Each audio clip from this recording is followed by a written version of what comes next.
کتاب اردو افسانہ عہد حاضر میں جلد اول مرتب رابع الربع افسانہ نگار محسنہ جیلانی پیدائش علی گڑھ تعلیم BA تصانیف عذاب بے زبانی کا افسانے 1988 بکھرے ہوئے لوگ افسانے 2003 میں وحشت گرد ہوں ناول 2008 افسانہ کھنکتی ہوئی ہنسی بے کراں پھیلے ہوئے آسمان پر روشنی کے سیلاب نے اپنی راہیں استوار کر لی تھیں۔ ویسٹ منسٹر لندن برج اور ٹاور آف لندن کی اجلی عمارتیں پانی سے دھل کر آنے والی روشنیوں میں ناہک کھڑی تھیں۔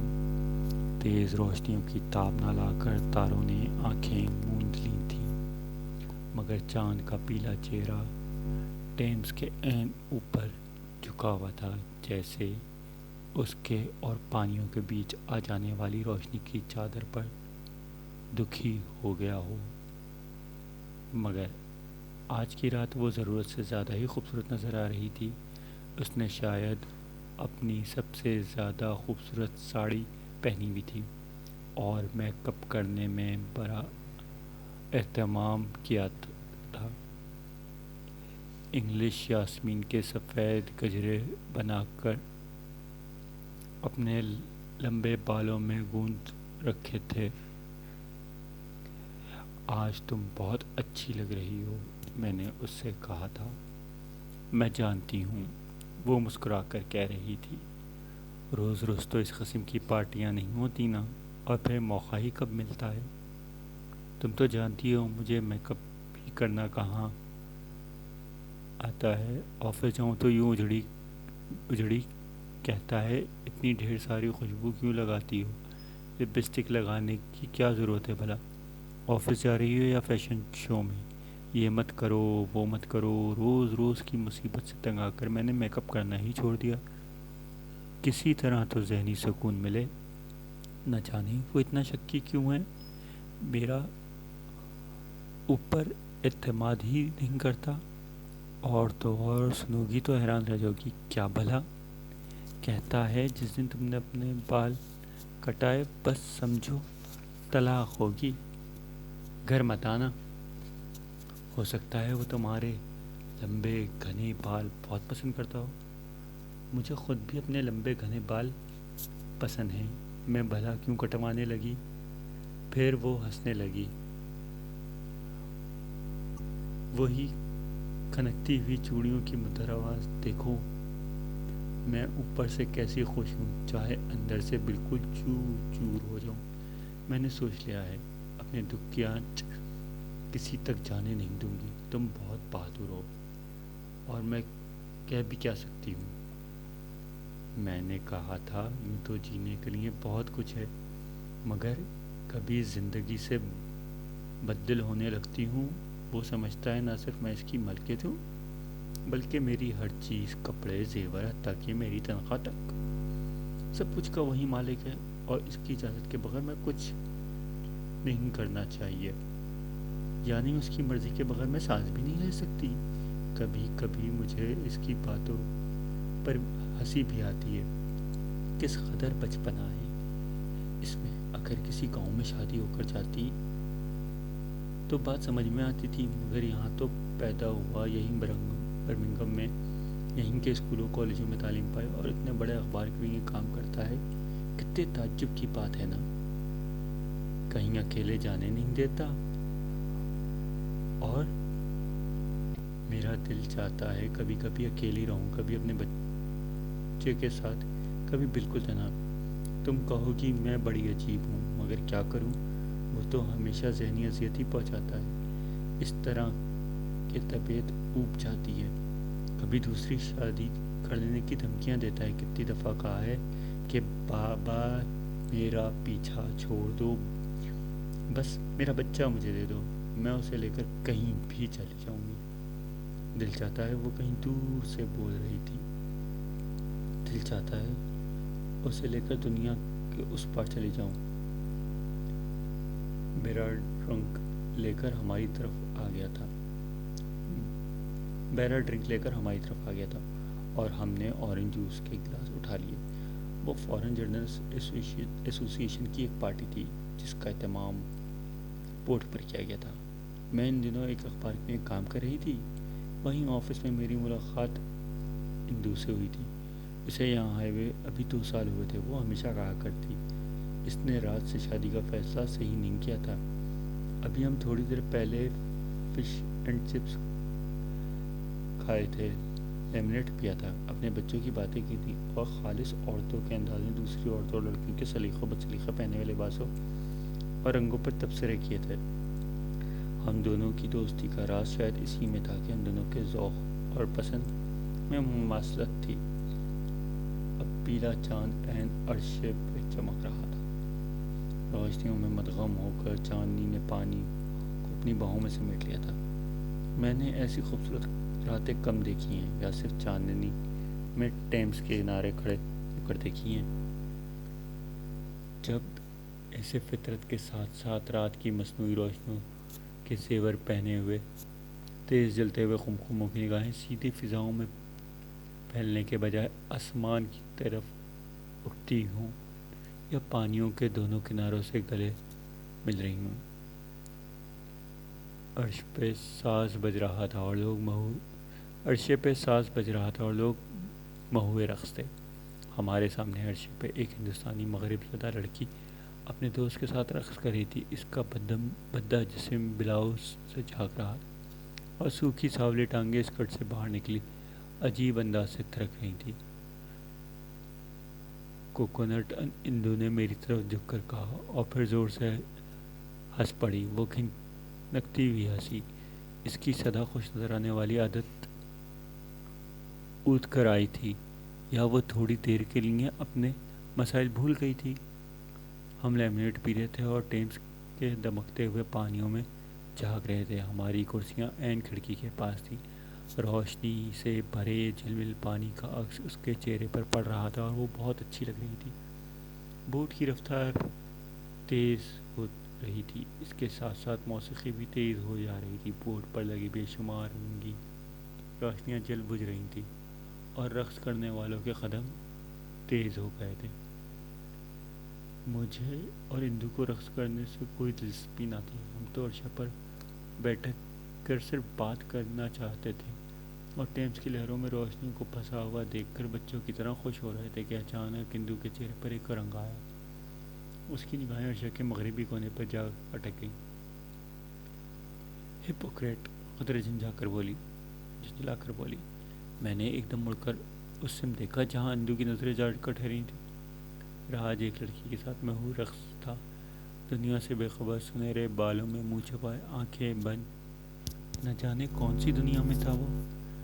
تم تو پرواہ نہیں کرتی، میں نے کہا، چاہے وہ کچھ بھی کرتا پھرے۔ نہیں، بالکل نہیں، وہ فضا میں گھورتے ہوئے بولی۔ لیکن اگر میں بھی کسی کے ساتھ رقص کرنے لگوں تو لندن میں کل صبح تک قیامت آ جانی ہے۔ پھر ہنسنے لگی وہ۔ اب کی بار میں نے محسوس کیا اس کی ہنسی میں نہ چوڑیوں کی کھنک تھی نہ کلیوں کی جماہٹ۔ پھر وہ دوسرے ہی لمحے اس نے اپنے آپ کو بڑے سلیقے سے سنبھال لیا اور پانیوں میں جھانکنے لگی۔ روشنیاں تو پانی میں خود ہی ٹوٹ کر گر رہی ہیں، اور پانی کیسا پرسکون ہے۔ میں نے اکثر دیکھا اور محسوس کیا تھا، مشرقی لباس میں ملبوس لڑکیوں کو دیکھ کر کوئی ان کے ساتھ رقص کرنے کی خواہش نہیں کرتا تھا۔ شاید انگریز ہماری تہذیب اور کلچر سے واقف ہو گئے تھے۔ میں نے تو یہ بھی دیکھا تھا کہ اکثر کرسمس پارٹیوں میں ساڑی یا شلوار قمیض میں ملبوس کوئی مغرب زدہ لڑکی خود ہی اٹھ کر کسی انگریز کی باہیں تھام لیتی اور کھینچ کر ڈانس فلور پر لے آتی، اور میں سوچا کرتی کیسی بات الٹ ہو رہی ہے۔ اچانک ایک بڑی غیر متوقع بات ہو گئی۔ ایک اطالوی جرنلسٹ نے بڑے دیر سے ہم دونوں کی طرف دیکھا رہا تھا۔ شاید وہ ڈانس کرنا چاہتا تھا مگر ہمت نہیں کر پا رہا تھا۔ شاید وہ سمجھ گیا تھا کہ ہمیں ڈانس سے کوئی دلچسپی نہیں ہے۔ اندو نے گھبرا کر میری طرف دیکھا، وہ ہماری طرف آ رہا تھا۔ شاید زیادہ پی کر وہ اپنے ہوش و حواس میں نہیں رہا۔ وہ چپکے سے بولی۔ اس کی کھنکتی ہوئی ہنسی نے فضا میں چاندنی کے تار بکھا دیے۔ میں نے کل اکھیوں سے دیکھا وہ قریب آ گیا اور خطرے جھک کر اس نے بڑے مہذب انداز سے پوچھا تھا، کیا تم میرے ساتھ ڈانس کرو گی؟ مجھے ڈانس سے کوئی دلچسپی نہ تھی، میں جانتی تھی مجھے کیا جواب دینا ہے۔ شکریہ مہربانی، میں نے معذرت کی۔ آئی ول سیٹ دس ون آؤٹ۔ میں بہت تھکی ہوئی ہوں، اس نے شکریہ کے انداز میں سر کو جنبش دی۔ ابھی وہ مڑنے بھی نہ پایا تھا کہ ایک جھٹکے ساتھ اٹھ کھڑی۔ مجھے آپ کی ہم رقص بننے پر بڑی خوشی ہوگی، اس نے بڑی شائستہ انگریزی میں کہا۔ اجنبی اپنا ہاتھ سینے پر رکھ کر خدرے جھکا اور مسکرا کر اندو کو تھام لیا، پھر وہ اس کے ساتھ رقص کرتی عین راج کے سامنے چلی گئی۔ میرا دل دھڑک رہا تھا اور کن پٹیاں جل رہی تھیں، شاید وہ اس سے بدلہ لے رہی تھی۔ پانی میں نہا کر آنے والی ہواؤں کے لیے میں اپنا چہرہ کھڑکی سے باہر کر لیا۔ اب کیا ہوگا؟ اندو کو یہ نہیں کرنا چاہیے تھا۔ London bridge, tower of London اور شہادت کی اجلی انگلی کی طرح اٹھی ہوئی خلوق پتھر اینڈل سب پانی میں ساتھ ساتھ بہہ رہے تھے۔ روشنیوں کا سیلاب انہیں تھامے ہوئے تھا۔ رات دلہن کی طرح کوٹے کنارے کے کپڑوں میں لپٹی، جھلمل زیورات کے بوجھ سے دبی آنے والے وقت کی خدشے سے سہمی سہمی سی لگ رہی تھی۔ میں سوچ رہی تھی اس کی زندگی میں طوفان آتے ہی رہتے ہیں، نہ جانے اس بار کتنا بڑا طوفان آئے گا۔ کیسی بے وقوفی کی ہے اس لڑکی نے، لیکن میں اس کے لیے اتنی پریشان کیوں ہو رہی ہوں؟ میں نے اپنے ڈوبتے ہوئے دل کو سمجھایا، بس میرا اور اس کا دوستی کا رشتہ ہے، میری بلا سے کچھ بھی کرے مگر دل کسی طرح نہ ٹھہرا۔ اندر ہی اندر سے نہ جانے کیا ہو رہا تھا۔ آدھی رات ہونے تک ہماری بوٹ اپنے منزل تک پہنچ کر واپس لوٹنے لگی۔ ہر سفر، ہر خوشی، ہر دکھ کا اختتام بھی ہوتا ہے۔ آخر لوگ کرتے کرتے بدحال ہو رہے تھے، کچھ لوگ تھک کر اپنی کرسیوں پر بیٹھ گئے، بھیگے آنچل سے خوشیوں کا آخری قطرہ نچوڑنا چاہتے تھے، ابھی رقص کر رہے تھے۔ اندو بھی ان میں شامل تھی۔ میں نے دیکھا اس نے اپنا پارٹنر بدل لیا تھا، البتہ ڈھونڈنے پر بھی مجھے راج کہیں نظر نہیں آیا۔ شاید وہ نیچے چلا گیا۔ بوٹ اب منزل پر پہنچ گئی تھی اور سارے منظر پیچھے رہ گئے تھے۔ لوگ اتر کر اپنی کاروں کی طرف جا رہے تھے، کچھ لوگ تیزی سے انڈر گراؤنڈ کی طرف دوڑ رہے تھے، آخر ٹرین مس نہ ہو جائے۔ ہم خاموشی سے بوٹ سے اترے اور لندن برج تک آئے۔ اندو خاموش تھی، وہ ایک لفظ نہیں بولی۔ میں نے دیکھا راج تیزی سے اپنی کار کی طرف جا رہا تھا۔ اس نے اندو کا انتظار نہیں کیا اور پاگلوں کی طرح کار یوں اسٹارٹ کی تھی جیسے اب آگے جا کر کہیں ٹکرا ہی دے گا۔ چپ چاپ روشنی میں اندو کا چہرہ بدلا ہوا لگ رہا تھا، جیسے اس کے اندر کا خلا اور زیادہ گہرا ہو گیا تھا، اور اس کی ہمیشہ کی طرح کھنکتی ہوئی چوڑیوں کی ہنسی بوٹ پر کہیں رہ گئی تھی۔ دوسرے لمحے وہ ٹیکسی ہائر کر رہی تھی، جیسے ساری تفریح خاک میں مل گئی ہو۔ اس باقی ماندہ رات میں گھر جا کر پریشان ہی رہی، سو نہ سکی۔ میں ان آوازوں اور شور و غل کو سن رہی تھی جو اندو اور راج کے درمیان ہو رہا تھا۔ لاگ ذہن کے کیواڑوں کو بھیڑتی رہی، مگر ہوا کتنی تیز تھی، اور پائن باغ میں بلیاں رو رہی تھیں اور لڑ رہی تھیں۔ مجھے لگا یہ سب جیسے تیسری دنیا کی عورتیں اور ہم سب ہیں،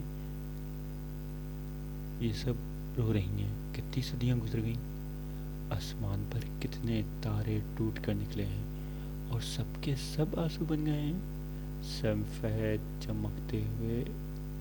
اب تک نہ جانے کتنے آنسو بہے ہوں گے، کتنے ستار ٹوٹے ہوں گے اور آسمان سجے ہوں گے۔ دوسرے دن چھٹی تھی، بچوں اور گھروں کے کاموں میں لگ کر میرا ذہن اندو کی طرف سے ہٹ گیا تھا۔ شام میں اسے ٹیلی فون کرتی رہی، گھنٹی بجتی رہی، لگا کوئی گھر پہ نہیں ہے۔ دوسرے دن وہ آفس بھی نہیں گئی، اللہ جانے کیا ہوا تھا، اسے دل خدشات سے بھرا ہوا تھا۔ میں اس کی عزیز کو بھی نہیں جانتی تھی، کسی جانے وہ کس حال میں ہوگی، مجھے کیا کچھ پتہ نہ تھا۔ اس شام ایوننگ اسٹینڈرڈ میں ایک چھوٹی سی خبر دیکھی، اندو ویسٹ منسٹر اسپتال میں تھی۔ راج نے اسے گولی مار کر زخمی کر دیا تھا، لیکن وہ بچ گئی تھی۔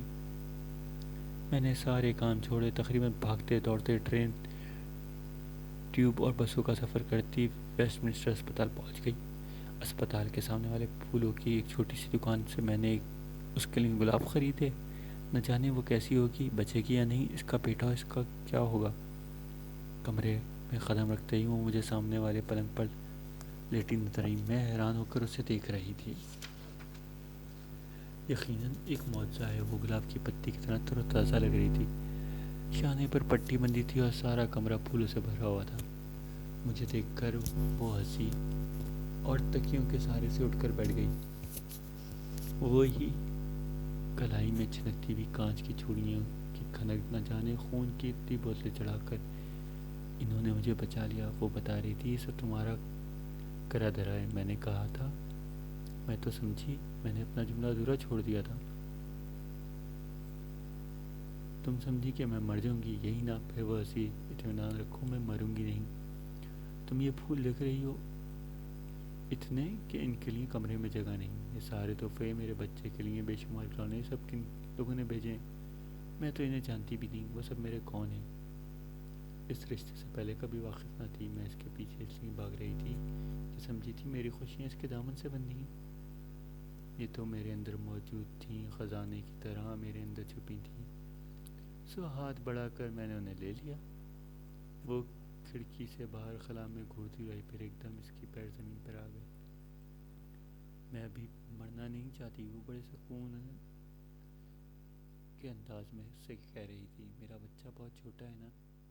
پھر وہی کلائی میں کانچ کی چوڑیوں جیسی کھنکتی ہوئی ہنسی، جیسے کمرے میں دھنک کے ساتوں رنگ بکھر